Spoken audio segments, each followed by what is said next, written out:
Aiwa, ndichida kutendai muri eZimbabwe nekuda kwesapoti yamunoramba muchitipa pano paSaint TV, basa richienda mberi. Ndichida kutenda zvakanyanyisa nekuramba muchisubscribe kwamunoita manew subscribers tiri kumaona, manew followers, vanokomentawo nevanoshare. Aiwa, thank you very much. Mwari wekudenga wakuitire zvakanaka. Ndichida kupa credit zvakare kune furnitures. Yes, ndo vakatigadzirirawo zvatakagara izvi. Zvatakagara ndofunga muri kuona kuti Saint TV yati improve. Kana izvozvo hatichatye kudana vana mai guru vangu Tendayi Anna Phiri. Why? Because tiri kuziva kuti pekuvagadzika tinapo tovati garaiwo nechepapo. Very comfortable. Tinotenda. Very comfortable. Waita basa rakanaka. Handiti. Kana katebo keduka. Aiwa, maoresa. Hanzi maoresa. Aiwa, saka toda kungotiwo nemiwo mukadawo furniture ava ndo vekusapota. Zvinhu zvavo zvakanaka ndofunga muri kungozviona zvakaspiceawo kunyangwe nemavideos edu nekuda furniture yavo. Aiwa, thank you very much. Namba dzavo ndo dzataisa zvakare pascreen. Tichida kutenda nekutsigira. Tiri kuona macomments amuri kunyora nekuona kwamuri kuita mavideos edu. Keep on sharing, keep on watching. Udzawo umwe munhu kuti aiwa kuSaint TV kuna variko kansela variko vanonzi Tendayi Anna Phiri. Vaonewo, hauzive unogona kutobatsira umwe munhu. Mai guru makasimba here? Ndipo bamnini makasimba here? Tinofara. Totenda. Mungagumbuka here kuti handina kuombera kuti makadii Phiri? Matopedza madhamu. Ava ndimadhamu vangu ava. Ndinobva ndanzwawo manyukunyuku kutaiwa sababa kazvinobva zvafamba zvakanaka. Aiwa, tinofara. Sanganai nevatarimo mangozviintroduce. Okay, makadii vatariri. Thank you so much nekutisapota zvikuru pachirongwa chino, especially inini bamnini, because bamnini vangu ava magara minawo, but inini ndiri munyowani. But ndikunzwa kusimudzirwa zvikuru nemacomments amuri kutaura. It's the wind beneath my wings. Thank you so very much. Yes, my name is Tendayi Anna Phiri, a mother of 3, married to Charles Phiri. Through God's grace, the founder of Thriving Lives Christian Counseling Center. Ndine zvimwe mwari zvavakandiisa pandiri kuti ndiite. But I think for now, izvo zvakakwana bamnini. Aiwa, tinotenda Mwari. Also tisingakanganwe kuti kumaredhiyo zvakare handiti maredhiyo edu muno vanenge variko pamwe unowanzwa Capital. Uno zvakare every Tuesday she will be co-presenting vari pa Star FM na weekend. Yes, mental health matters. Wow. So pese paunongonzwa mental health matters zvakutoti kana zviri kutaurwa pa Star FM, aiwa, it's weekend and Tendayi Anna Phiri. Aiwa, nhasi tawandirwawo nyasha zvakare kuti vari panapa mabasa anovawandira kubasa kwavo zvakare kuThriving Lives Christian Counseling Center. Kune macounselors akawanda kureva kuti vari kutungamirira boka revanhu vakawanda. So kuva nawo panapa aiwa, ini kwandiri kuwanirwa nyasha chaidzo. We don't take that for granted. Mai guru, tati tidzoke zvakare tikurukure. Mudzimba umu vanhu vakagara muchanoona kuti inonzi family. Okay. Panenge pane maparents nevana vavo pamwe nezvizukuru zvichidaro nema-in-laws zvese yatoita family. Yatova family. Saka nhasi toda kuti timbotaura zvakanyanya pamusoro parenting in survival mode. That is raising emotionally healthy children in high times. Mataura zvesurvival mode bamnini. Right. Ichiko icho survival mode. Ndochatatoti tikubvunzei mini muchibatsire. Okay. Parenting bamnini. All right. Vamwe vanogona definition ya parent kuti chichi chinombonzi parent. All right. So parent is a caregiver. All right. A parent is a steward. A parent is a progenitor. Okay. Caregiver ndionopa rudo kune mwana nezvikwanisiro handiti. Steward wachengeteswa munhu wemumwe munhu Okay. Makaenda pana Psalm 110:7 handiti inotaura vana zvipo. All right. Zvinobva kuna Jehovha. Saka vana ndevaJehovha. Okay. Saka mubereki mumwe nemumwe wakachengeteswa. Chipo. Saka izvo zvino zvatogara zvatobvisa pfungwe kuti uyu mwana uyu akazongoya ndavarairwa. Uyu mwana uyu azodi uyu mwana wemistake. Chipo. Chakabva kuna Jehovha. You are a mere steward. Uri kuchengetedzwa zvinhu zvemumwe munhu. Handitika. And then tati progenitor uri kutotanga rimwe roots. You are starting another generation. Handiti. Saka that's what parenting means. But I want you to realize kuti we didn't talk about ownership. At all. Ndakatomirira papo kuti muti uzoti tisuma owner. Yes, we are not talking of ownership here. Vanava zvipo zvakabva kuna Jehovha. We don't own them. Takatobatiswa. Saka vanongu muri kuvabata sei? Mapaona ipapo panobva panetsa zvibatisa. Yes, takabatisa. One day we are going to give account of mabatira atiri kuita vanava. How are you doing? Vako vana uri kuvabata sei? Per definition, it means you are taking care. Wangonzi wachengetedzwa. Hanzi kunzi dziite sei? Dzipakata handi kunzi dziridze. Saka you cannot claim ipapo mandiita kuti ndikurumidze kuda kuenda kwekupedzisira.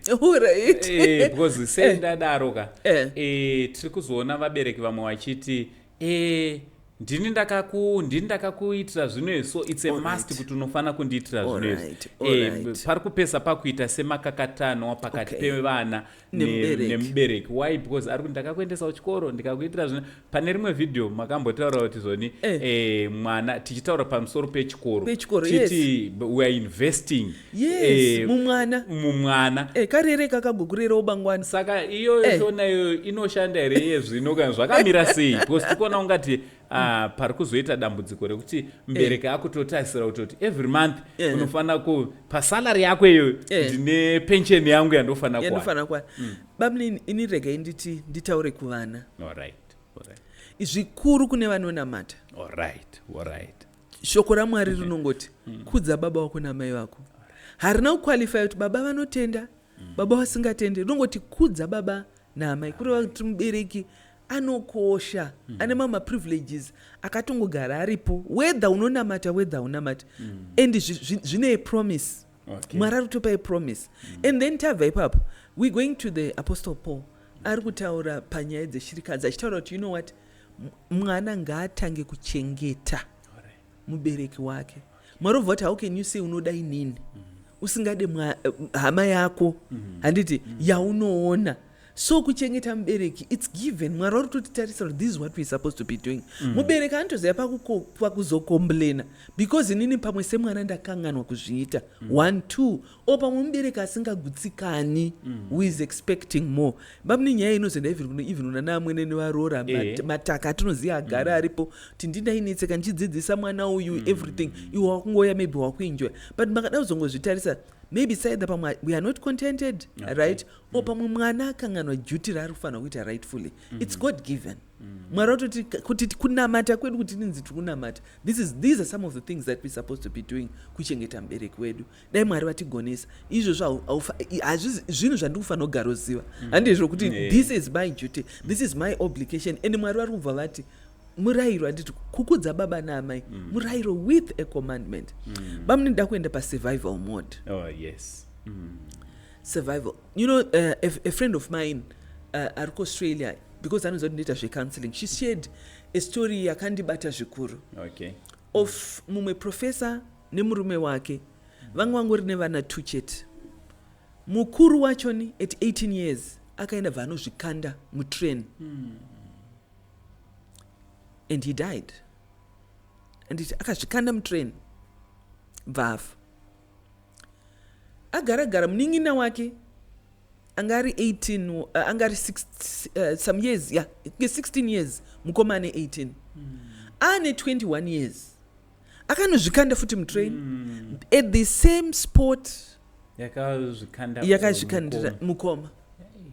My God. Professor yaitya Mwari zvikuru, vese nemurume wake vaida Mwari zvikuru. They were very good very good parents. Vanga vasiri vabereki vakashata. They were very good parents. Saka aedza kuda kunzwisisa kuti chii chakonzeresa kuti vana vake 2 vafe by suicide. Vana vake 2 vakarerawo zvakanaka, parenting zvakanaka. And she ended up saying, you know what, at the end of it all, ndakazoona kuti handina kudzidzisa vana vangu kutiwira matambudziko. I didn't teach my children to survive the storm. Handina kudzidzisa vana vangu kutsungirira bamnini. You know vabereki vedu pamwe vakakura nguva yakaoma. Nditora for instance baba nguva igara shoti vaifamba netsoka kuenda kuchikoro. Vaiti mutrousers ndakatozitanga kupfeka mutrousers ndakwenda kunoshanda. Saka mutrousers was something else. Something chaishamisira bamnini. But makada kuona from those humble beginnings, that person ended up being an MD of a renowned company and doing very well from those humble beginnings. So those seemingly humble beginnings, anotita kuti tisurvive mama storms eupenyu. Anopona. Wozoti pamwe wakura iwo wani tuntu kwako, wani imba yako, wani moto, wani kaupenyu kako. You don't want your children to go through what you went through. Ipapo. Handina mwana anotambura ini. Kana vari musikana pamwe anosvika maplesi, handina mwana anoita ini izvo zveini. But I'm not teaching my child to survive the storms of life. Rimwe day tandiri muclass when we're doing our masters Leeds Metropolitan University. Saka tatikaiswa magroups, right? And it was a work-based program whereby you had to come up with a business, muri muclass muchironga and all. Saka mugroup medu soga, I think it was just me and my colleague. Tatika kurira kuma del. Exactly. It was survival mode yekuti baba vakafa. And they became a parent vato form 3. Utonotipata panda kutorarama. And ndiwe first born form 4 wakutosei chikoro, wakutotsvaga course yekuti ushande, wakutobatsira mai kuchengeta vana. But you look at them now, then she was actually the first woman, I can't remember, control tower civil aviation. Wow. Hey. And you look at the other one, baba vakafa futari mudiki, zvanzviri zvekutamburira vachishiringina. But this day he's an engineer and his companies. The other one the same background yakangodaro. Saka asati ashema name. Why is it unofanwa here kumbotanga watambura kuti upenyu zonaka, because it was almost because the other one had businesses, thriving businesses in Bulawayo. And it was just in and my other colleague vanga vaita upenyu kuti wakurira ku Hatfield, wakurira ku Waterfalls, and upenyu wangobuda zvakanaka, you see. And I'm talking of both varume nemadzimai tatakazangana mugroup. But through God's grace teseta takabudira. But you'd look at vakanyanyo tambura vanga vakanyanyo budirira kuphrase, and you see. So you find it namo iyo. Because they took it. Remember the ABCD. The belief, if it's positive, you excel. Yes. Even munamo. But sometimes vabereki hatikutendera kuti vana vedu andiduti mwana wangu atambure, ndakamutamburira kudhara. Andiduti mwana wangu atambure. Isusu tisu vamwe tinoti vakomana kwatakabva kuya vasikana venyu handidi kuti a story is told, butterfly kana chibuda mukakuni, and we all know kuti butterfly kana chibuda mukakuni rinotenga riri gonya, ndizvo butterfly ropinda mukakuni, richibuda mukakuni bamini kana rakubuda riita kutambura kubuda mukakuni, rinenge richiedza kushiringinya kuti ribuda. Saka mwakaona butterfly riri kutambura kubuda mukakuni, akati rekedza ndiribatsire, vatora razor vacheka kakuni riri. In no minutes at all, that butterfly couldn't fly. Varajigiwa nemashoshi. Varafa. Only to learn kuti kutambura kubuda kwa rukuita mukakuni bamnini. Rine majuices ari kutobuda kubva mawings aro. So it helps them to lighten kuti rigone kufly. Paakaribatsira kuti risatambure, rakaramba rine those fluids and they were heavy for it to fly. I'm not saying let's neglect our children. Yes. But I'm saying zvaita na apostle Paul, ngatidzidze zvese. Kushaya nekuwana. izvozvo zvinobalansa. Alright. Even when we read the word of God, don't know, sometimes mama hardships that we face they anotipa perseverance, anotipa maturity, so that we lack nothing. Saka sevabereki, how have we been doing kuvana vedu? Hatisiti kuti aina ndidini, especially mazuva anaya kuti vanotanga pamwe wakaroorwa nemurume angasina muchitotangira pasi, asi zvinova kuti anei anei. And bamune ndiudzei, kana munhu uri paage yekuti utanga kutsvaga kuwana, uri ma30 years, tomboti wemazuva uri kunonoka avo 30-35, handiti ainge ashanda nekupi andiri muri kuona. So izvozvo, so some of those problems that we went through, they made us to be who you are. They made us to be who we are. And I like Psalm 66. I always share Psalm 66. Sometimes we think kuti matesta anongobva kuna Satan. Alright. Psalm 66 inongoti, for you God have tasted us. Verse 10. For you God have tested us. God tests us. Okay. He doesn't tempt us. Alright. But he tests. Imi manzva dzenyuka imi nditicha ka. Tete memurota nditicha. Andizvere bamwe. Ndizvozvo. Teacher vanopa vanhu maexams. Saka imi kufunga kwenyu vanopire chi vanhu maexams maticha nematest, maweekly test. Vanopirwe kutoti ukunde. Kuti ukunde number 1 hani muzvona kuda kunatsoona kuti zvoni zvakaipinda here, zvandakadzidzisa zvakapinda here bamwe. I want you to, as you are sharing these apply that ku life, muupenyu. Saka muupenyu sometimes we get seemingly hard situations. Why bamwe, in your words ukunde handizvo number 1. Number 2, zvauri kudzidza kuchikoro in life for makristu zvamuri kuparidzirwa every Sunday, have you mastered it? Yes. Wakugona kuzvikunda here. And then imwe time tinonere futi matest kuma O levels nema A levels arunyorerwe bamwe. Arunyorerwe kuti vaone kunzi ndezvipi, also kuti ramangwanawo futi ndoparinototangira. Kuti I like that. Promotion guy. From O level wakwenda ku A level. From A level wakwenda ku university. Saka these seemingly hard situations bamwe, they are testing our maturity. Kuti are you ready for A level? Yes. Are you ready for university? Are you ready for promotion yangwe kubasa? This is why we have my interviews. That's another test. Saka even God, he also tests us. Saka what are we saying bamni? Kuti parenting kumwana. Alright. Mamwe ma situations are kuya kumwana. We have my types of parents akasiyana siyana bamni. We have my parents that are authoritarian. Yes. Rule of thumb. Because I said so. Yeah. Kazhinji avapi vana room yekufunga. Saka ndokuzoti mwana akabuda kana kwenda kuboarding chaiko kungobva pamba, anoita mombe abva kusina uswa.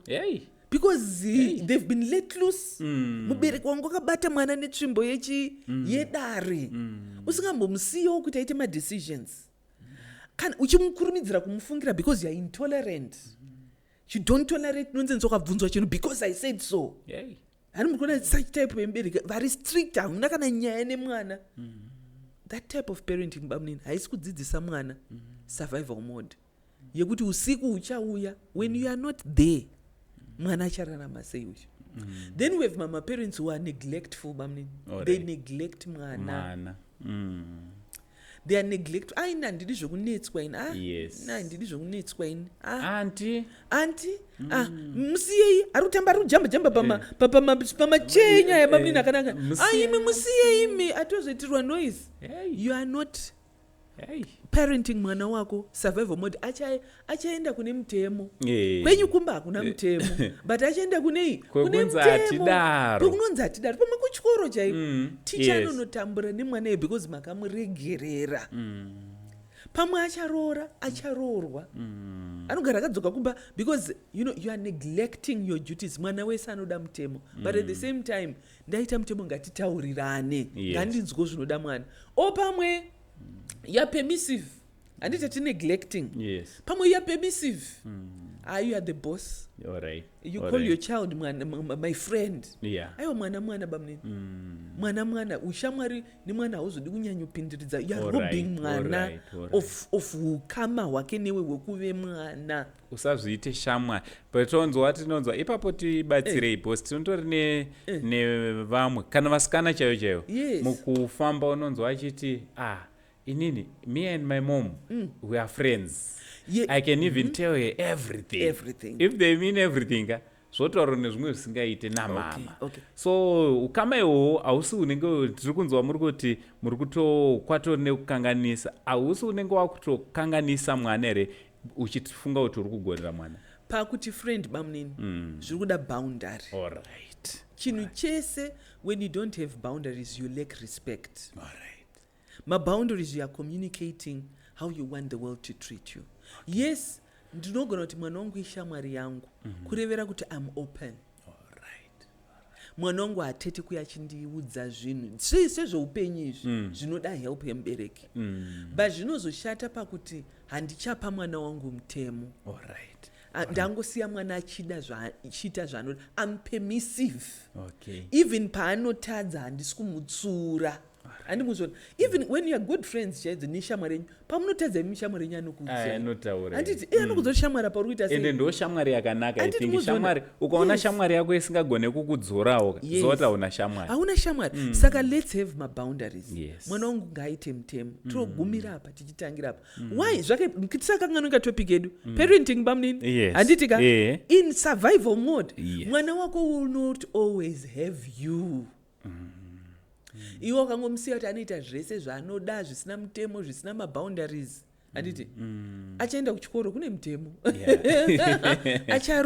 acharoora handimukona ndiwo kuti kana ukamutsura ina ndizvo munhu anongonditonga ina handi munhu anondidai so because mubereki hauna kudzidzisira mwana wako ramangwana. Umwe anototaura kumamereji chaiko pane umwe akazombondibata achiti inini matauriro anoita neni kana mubereki wangu haana kumbobvira akataura neni saizvozvo. Yes. Uyu ofu kwacho makada kuti asamatauriro ake bamnini. Pamwe ndivo vaya vangachira mabond leaders. Naturally maberekero avo they are rude and tactless. Kana uchitaura. Very frank. Uyu haagoni kugashira moyo wake. They personalize things. Kana udzwa kudaro mubvatura masuko iwo akuyaisa ichi mumwoyo. Saka it would be good to assess kuti chiri kukonzeresa kuti avari tuwadai. And it may be they had a good parent but their communication style. And or it could be the head parent isina kuvadzidzisa kurarama musurvival mode makadaro. Of course handingasakutodzidziswa to be assertive kuzi kana munhu achikutaura kudaroka you can always be assertive. You know, I don't like the way I'm being talked to right now. Let's talk about nyai a bit calmer. You are assertive. You use I statements. You attack the problem and not the person. So at the end of the day ipapo mukanatsotibatsira tiri kuona kutoti pari kupedza pakuatakwa. For instance maita an issue mumba nemwana toda kuti timbodzokera nemwana iwe unongoita sebenze saska. All those insultive words dzotaurwa pamwana inzira here yekuti tiri kuda kugadzirisa kana kuti tiri kutowesena situation. Bamnin, the mouth has the power to life and death. Death and life are in the power of the tongue. Amai ndimi kamega muri kurikonfesa kuti anditi ndimi muri kuritaura mega mwari vakasika nyika noti let there be trees anditi let there be trees let there be hove let there be muka mwari vaitaura. Saka imi ndizvo muri pamwana wenyu atadza akanganisa mwana haaiti musikanzwa because it's bad behavior. They do it when they feel unsafe. Saka masoko aya acharamba achingoringa mupfungwa memwana.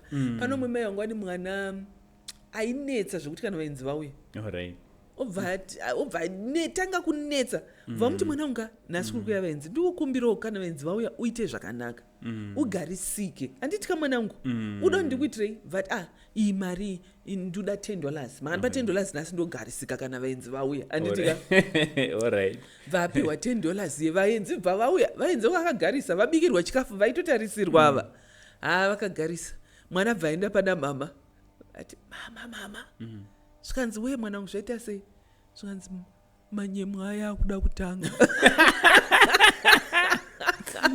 Alright. Manyemwa aya akuda kutanga. Alright. Saka takuya pa authoritative parent. Alright. On all the three bamnins adataura idzi handitati vana ava ndevamwari. So you should always be asking yourself, sevatariri vedu, the way you are parenting your child, is this how God is parenting you? Okay. The way you are parenting my girls bamnin, is this how God is parenting you? Because Marika is our father. And it can show no matter toti our father. How is God parenting us? Aruti parent we have a choice whether kumunamata or not, and he lets us choose. But whatever choice we make kune consequence. And are neglectful ere whether menu msi akadari mtitwa noise maingwe mpa. Is this what God is doing? Is this how God is parenting us? Is God parenting us nekuve permissive kuti ita zvako zvonoda ita you are the boss? Is this how God is parenting us?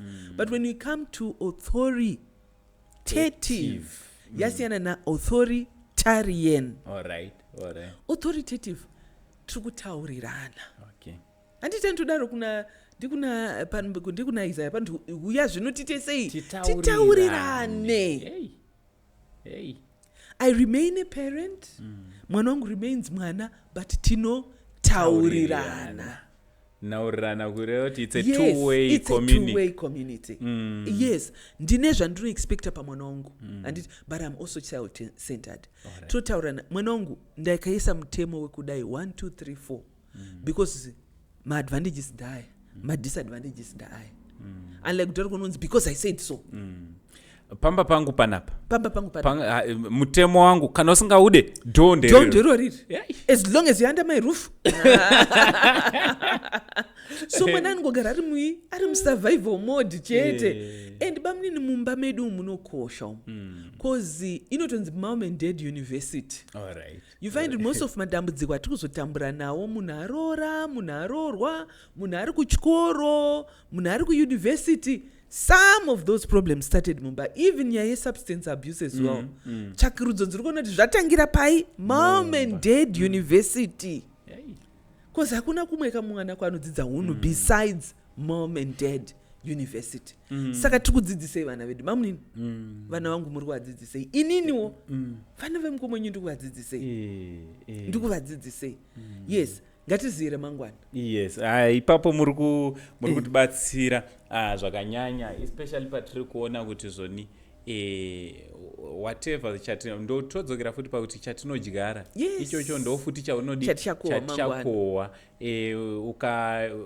Hazvisi zviri kuzoramba here zvichiendera mberi posi tiri kuti zvamaisa mandiri semwana, the way muri kutaura neni iyoyo ndo yandichafunga kuti ndo right. Matsuriro ndo andichafunga kuti kutonga nedare aiwa ndo matongerwo ndo parenting. Ndikasatoita sezvozvo handina kunatsogona. Bamnini we call those my replicative scripts. Silently mwana chati ini ndaidzwa so nemubereki ina ndidi kuparenta mwana wangu so mubereki wangu aitanza hane muri kuona pamwe ndo pakuzove permissive now tavanga vakanyanya ndidi kuita zvabongo aidai so mai vangu aidai so handichadi pamwe wakuzoita the extreme opposite. Tsvaga kuti zviri right ndezvipi. Mumwe une bitterness yekuti baba amai they were not there, vanga vasingandioni. Reparent yourself. Try and reparent. Reparent yourself. Zvizva waitarisira kuti baba amai vakuitire muupenyu zviitire. Pamwe waida kuti vakutengerawo mabirthday present and they were not by yourself. Those my birthday presents. Pamwe vaidawo kuti vakuhage in the morning. Do that for yourself. Tine yatroti mirror work. Look at yourself in the mirror. Tell yourself you're doing well. Uri kugona iwewe. Because pamubereki anga asingazviti anga asingazvizive. But reparent yourself. Pane imwe nyaya yandabva ndafunga bamnini. Pama muri kutaura zvinhu vana vedu. Vana vedu they see more than they hear. Okay. Vanonyanyotiona isusu than zvatinotaura. Saka vana vako vari kuonei pauri. Machengetero atiri kuita vabereki vedu, that's exactly zvichadzokerwawo nevana vedu. And I saw my mom vachengeta mbuya vedu vese vamai vasekuru nyakudya vavo rudo rwavanga vainarwo kune vabereki vavo. So you find kuti nyangwe nekwese kwaunoenda, that's what you would also want to do. That's also a good replicative script. Mumba imomo magarisirana atiri kuita baba naamai handiti survival mode yatiri kutaura kaiba munini.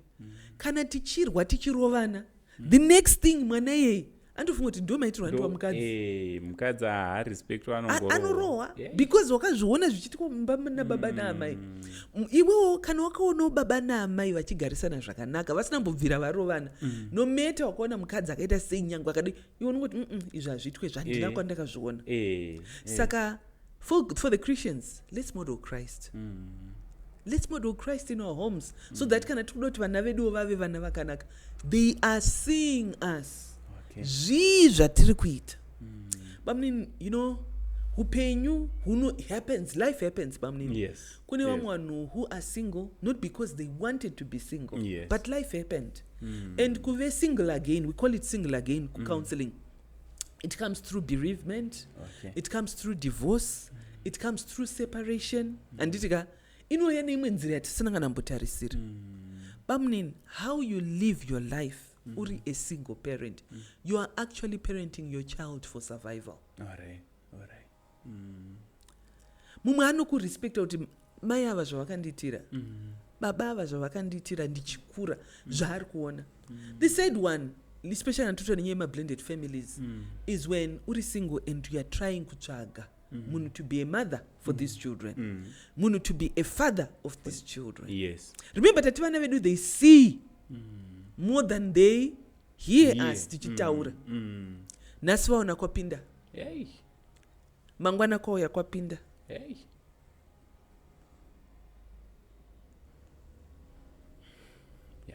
Ndikudzidzisei mwana wangu. How am I parenting my child?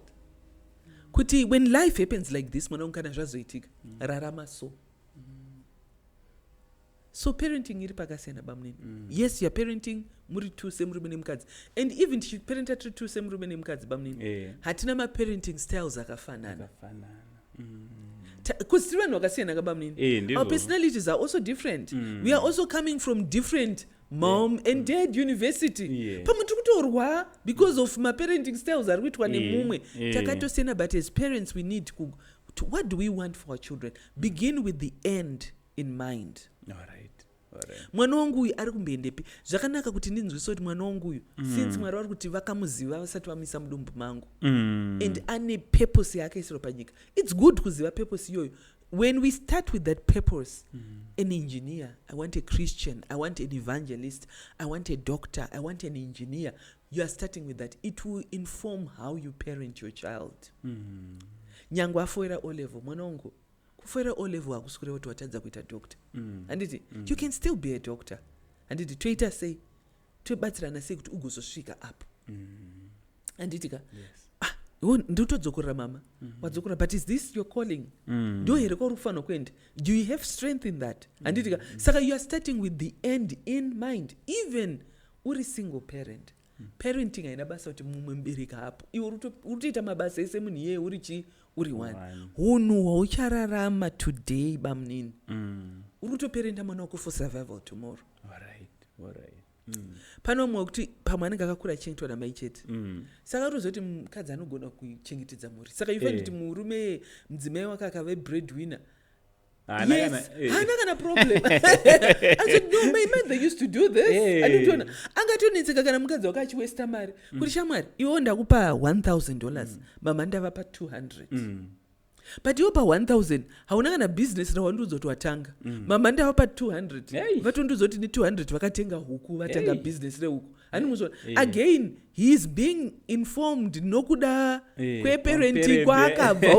Uyu pamwe mudzimai wako uri kumukompea newe, but kwaakabva ndekuti mukadzi spenda mari. Baba shanda, because baba was the provider. Mai vakangogara zvavo kumba vachispoilwa vachiita sei. So understand background kuti uyu munhu uyu akaparentwa sei uyu wandasangana naye. Because makudzirwa wakaitwa iwewe handiwo makudzirwa akaitwa spouse yako.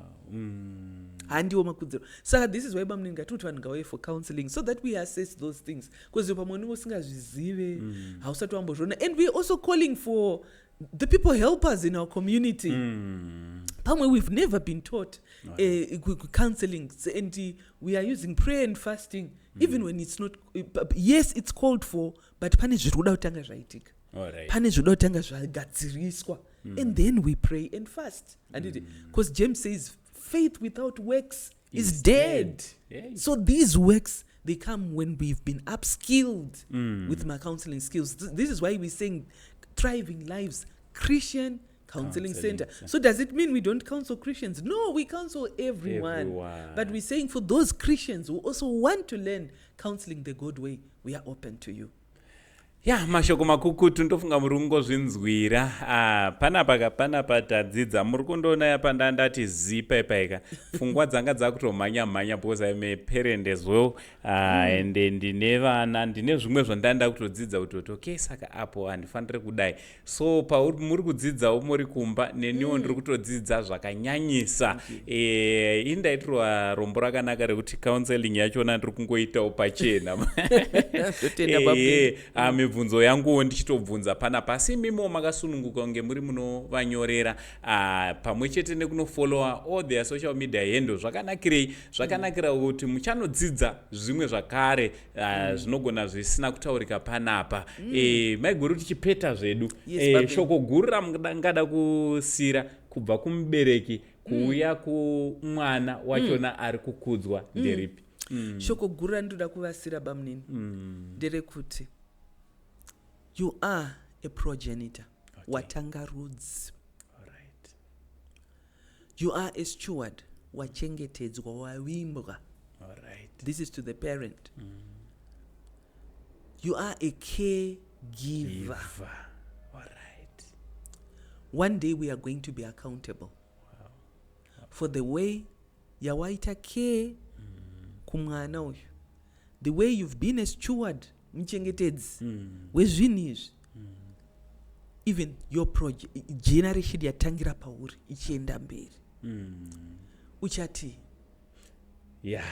mashoko makukutu kunesu vana. Pamwe hauna kuwana a caregiver akanaka, anditi pamwe hauna kuwana a progenitor akanaka. We call it mom and dad university. You can choose today to correct that script. Alright. You can choose today. I want to be a better parent. I didn't have a parent akanaka, but I want to be a better one. We are open to teach you. We have my courses, our counseling courses, anosanganisira even parenting as well. Right. If you want to do it on a short term, you can do the certificate and you can do it online. And if you want to do the diploma, we are open. Tibate, so that tinobatsirana. Maybe muri kuda counseling, conflicts kanoitika between the parent and the child, tikutadza kunzwisisana because personalities edu akasiyana, pane patikuklasha. Come for counseling. We are there to help you. Help is available. Ndo mashoko angu bamunini. Thank you very much. Aiwa, tinoda kutenda zvakanyanya apo patanga tichikurukura namaiguru angu vanonzi ivo Tendayi Anna Phiri. Ndo brand name ravo iroro zvakare. So zvatinonoita isusu, let's go and follow Thriving Lives Christian Counseling Center on Facebook, on all their social media handles is Thriving Lives Christian Counseling Center. Also, let's follow Tendayi Anna Phiri on social media handles. Zvinotibatsira kuti tinge tinowana imwe information inogona isina kutaurika panapa. Mwari kudenga vachitiitira zvakanaka. Aiwa, imimi tinyorewo zvakare kucomment section kuti munofungei, because macomments enyu anotiita kuti tirambe tichinzwa kudokwaira kuramba tichikupai zvimwe, nekuti zvokwadi madingindira kana musoro yenyaya yatinayo panapa yakawanda, zvekuti mukaramba muchikomenta muchishare muchilike mavideos zvinotiita kuti tirambe tichikuinzirai mamwe mavideos. Maiguru, regai ndikutendei. Thank you very much. Thank you very much. Mazvita. Zita rangu ndichinzi Uncle Saint. Ndanga ndichifamba pano pa life realities. Ndina Tendayi Anna Phiri for now tichiti. Much love and God bless you all.